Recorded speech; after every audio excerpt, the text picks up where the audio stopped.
Hello and welcome to some more Star Citizen. We have a Fleet Week teaser for you, as well as a schedule for the Ship Expo, what ships are going to be on sale on what days, sort of, at least with the manufacturers, we know that. And have you ever wondered what tools are needed for the biggest game ever? Well, Cloud Imperium have been talking about that too. So, Fleet Week 2022 has been announced. It starts on Friday the 20th of May through to the 31st of May, which is good because I come back from holiday on that Friday. Invictus Launch Week, also commonly known as Fleet Week, in deepest Star Citizen lore, is the period between Emancipation Day and Armistice Day, and it marks the beginning of the new recruitment year for the UEE Navy. This year's Stanton's main Invictus Launch Week celebration is located among the clouds of Crusader, a truly rarefied venue that matches this truly spectacular event. Throughout the event, you can test fly military vehicles for free, experience new releases, rediscover old favourites, and tour an in-service Javelin destroyer at the new event location among the clouds of Crusader. So it sounds like that maybe that Javelin destroyer sort of tour that we had last time that was moving around stations might actually be in a fixed place at Crusader this time. And we'll have that new expo hall at Orison above Crusader. We do have the schedule for the ship manufacturers, what days they're taking the expo hall floor. So Anvil are going to be at the hall on the 20th and 21st, Aegis 22nd and 23rd, RSI, Origin, Consolidated, Outland and Argo all sharing the 24th and 25th. Crusader, Tumbril and Misk turn up on the 26th and 27th. Then it's the Drake Defense Con, which is typically a little bit different or in a different location, just showing off the Drake ships on the 28th and 29th, and then on the 30th and 31st is the finale, which typically has the expo hall taken over by like weapons and gear and armor, showing off for lots of little things, and then all the ships are normally available to rent from terminals that you'll see there. There will be various ships on sale, including limited ones that will get sold on waves or batches, though we don't have the exact details of those yet. You can expect, if you want a particular ship that's typically limited or relatively rare, it'll be on sale on the same day that its manufacturer takes the floor, and they typically sell them in 3 different waves every 8 hours. During the event, Star Citizen will be free to download and play, so both newcomers and veterans can experience the verse and take to the skies with over 100 ships for free to test. These ships are typically combat and logistics orientated because of the nature of the event. You also typically get given a couple of ships for free, so if you did start off at a different location that's not Orison, you'd be able to get to the expo hall. Minor rumour warning, there have been rumours about that new Drake vehicle potentially being announced at DefenseCon, and we could well see another ship, vehicle or variant turn up with one of the less Drake manufacturers as well, because it doesn't make sense that it's just going to be a new Drake thing. There almost certainly will be something else at that event. I mean, I suppose we are going to almost certainly get the Scorpius turn up with 3.17.1, which looks like that will be at Fleet Week at the same time. Bam, release that new patch, all that new stuff with Fleet Week, and some interesting gameplay should be coming with Fleet Week as well. It looks like as well, according to the teaser page, that Fleet Week will start at 5 PM UTC on that date of the 20th of May, and probably will switch manufacturer at 5 PM UTC on the days that it changes over. This is also likely going to be the time that they have the first wave of each limited hull ship go on sale on the particular manufacturer day as well. There will be loads more going on with the event as well, and once we know the details of that, we will cover them in some detail. We'll also be streaming and covering the event individually on each of the days that it changes over to a different manufacturer, or there's something to cover. Let's do a bit of a summary of the latest Inside Star Citizen. So Inside Star Citizen this time focused on tools development, and these are tools that help the devs build out the game, universe, and features. Now, unfortunately, they didn't cover Rastar as a tool here in more detail, which is the base building tool, which will eventually be in players' hands to allow us to build bases.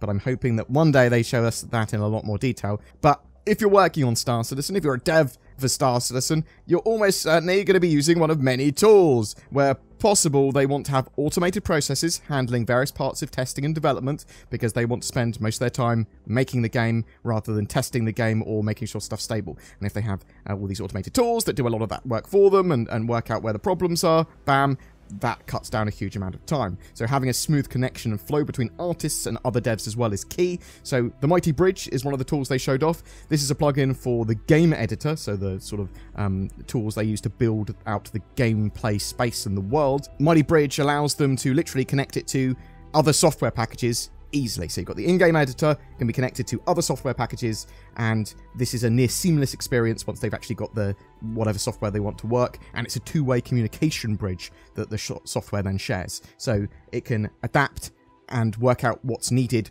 whether it's going one way or the other, which is really interesting. It enables unprecedented efficiency and functionality. In the future, they can add more support for different software like Blender, Visual Studio Max, Maya, in addition to them using it with like Houdini now. But it just saves them a huge amount of time and effort when building out gameplay spaces and making tweaks to the world, and allows artists that may be very proficient, or devs that are proficient in one area but not another, to use their preferred area of experience. The Cloud Test Launcher is a major tool for automated testing, and something else they talked a lot about. In the days past, they would ask devs to all jump in to servers to stress test them, to make sure that the servers didn't explode, or to get enough people playing in an area to see what would happen. Now, this has sort of evolved into PTU test groups and Evocati and all that sort of stuff, and then you'd have like the different waves of PTU, so they could actually stress test things and see if clients broke the server, see what worked, what didn't work. Now, that's a way of testing, and still an essential way of testing, but automation helps a lot. So originally 4 years ago, the Cloud Test Launcher, the very basic version of it, allowed them to simulate clients by literally setting up a client on someone's individual workstation and then connecting to the server. Yeah? Then they moved on to the process to allow the cloud to do this, so it could then simulate multiple clients from a single machine and contribute to network traffic with effectively headless clients. So that really helps with automated testing and stress testing servers, testing the sort of basics there. In the future, they want these headless clients to actually be a lot more smart. They want them to be able to get into a ship and move between areas and different star systems and move between servers for testing and for things like server meshing, persistence, and sharding. These tools are so important to being able to develop a game at the scale of Star Citizen. As they come online, as they get more efficient, as they tool up, the faster they can make the game, and a better, more stable game they can make, at least hopefully, and at least that's the plan. Boom! That's it for your Star Citizen news and summaries this time, but what do you think? Are you excited for Fleet Week starting on the 20th of May? Is there a ship that you want to pick up? We know that there's some interesting goings-on with the event that should be better than last year's, and we'll have to wait and see if everything goes well, and if it is great for everyone involved. Hopefully the servers don't implode. Are you hoping to see anything new ship or vehicle wise? What about Star Citizen's tools? Do you like Cloud Imperium talking about Mighty Bridge or other tools under the hood, or would you prefer to see the sausage after it's cooked rather than it being made? Whatever your thoughts, I'd love to hear from you in the comments below. I saw NordVPN once. I was in a forest, late at night. I'd got lost, and then I heard it, an unearthly sound as if the wind was talking to me. NordVPN.com/BoredGamer. Then I saw him run at me. He was so free, almost as if he could be anywhere in the world. America, France, Australia. He was so secure, protected in layers of encryption that I could not even fathom. So majestic. Well, I heard that NordVPN was as big as a bear and could kick your head off.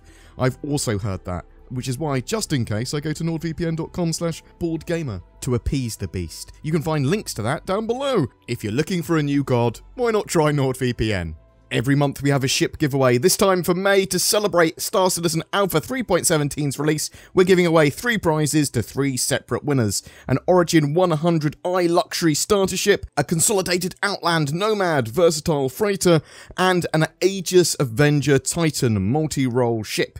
They all come with lifetime insurance and access to play Star Citizen. To be in for a chance of winning one of those 3 prizes, just comment on any of my videos made during May. More details in the description below. Thank you so much to everyone that watches, shares, comments, and likes my videos. It really does help the channel grow. Be sure to subscribe for more content. If you would like to go to the extra mile in supporting the channel, there is Patreon links below. There's a join button under my videos as well on YouTube that makes you a highly elite channel member with some extra perks and exclusive content. There's also the thanks button, which straight up gives us money, and you can leave a highlighted comment. Thank you so much for watching, and I hope you have a great May 2022.